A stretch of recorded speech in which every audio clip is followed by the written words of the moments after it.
La auténtica historia de los tres cerditos, por Señor Lobo.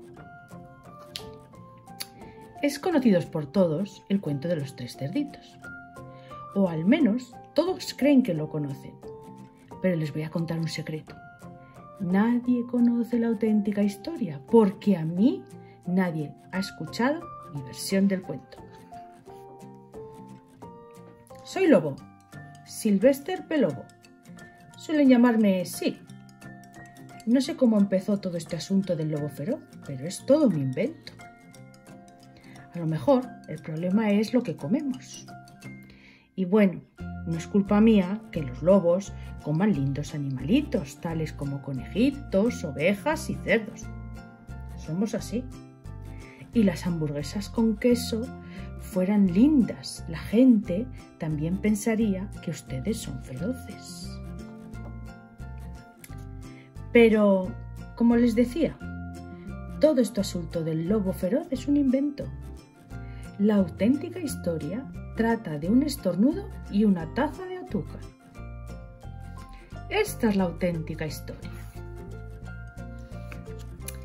Hace mucho, en los tiempos de había una vez, yo estaba preparando un pastel de cumpleaños para mi querida abuelita. Tenía un resfriado terrible. Me quedé sin azúcar. De manera que caminé hasta la casa de mi vecino para pedirle una taza de azúcar.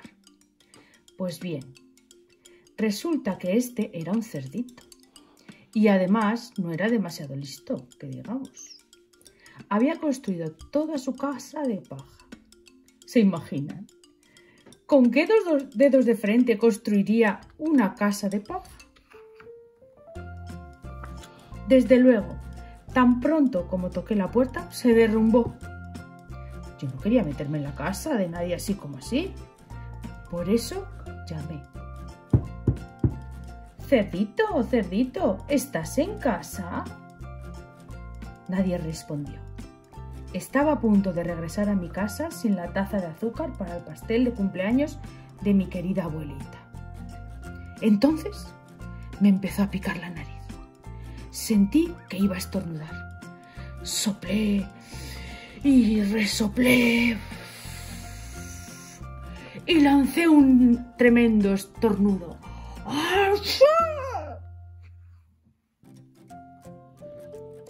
¿Y saben lo que pasó? La dichosa casa de paja se vino abajo. Y allí, en medio del montón de paja, estaba el primer cerdito, bien muertecito. Había estado en la casa todo el tiempo. Me pareció una lástima dejar una buena cena de jamón tirada sobre la paja. Por eso me lo comí. Piensen lo que harían ustedes si se encontraran una hamburguesa con queso.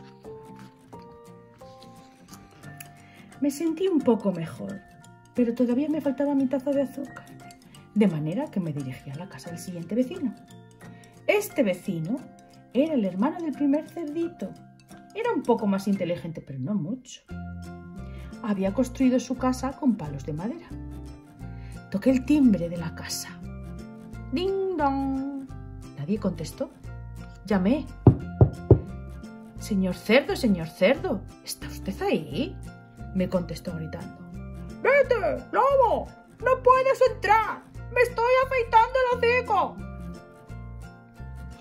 Apenas había puesto mi mano en el picaporte de la puerta cuando sentí que venía otro estornudo. Soplé, resoplé y traté de taparme la boca, pero lancé un tremendo estornudo. Y no lo van a creer, pero la casa de este individuo también se vino abajo como la de su hermano. Cuando el polvo se disipó, allí estaba el segundo cerdito, bien muertecito. Palabra de lobo. No necesito recordarles que la comida se echa a perder si se la deja al aire libre. Por eso, lo único que podía hacerse, cené otra vez. ¿Acaso ustedes no se hubieran comido un segundo plato? Me empecé a sentir horriblemente lleno, pero estaba mejor del resfriado y todavía no había conseguido esa taza de azúcar para el pastel de cumpleaños de mi querida abuelita. De manera que me dirigí a la siguiente casa.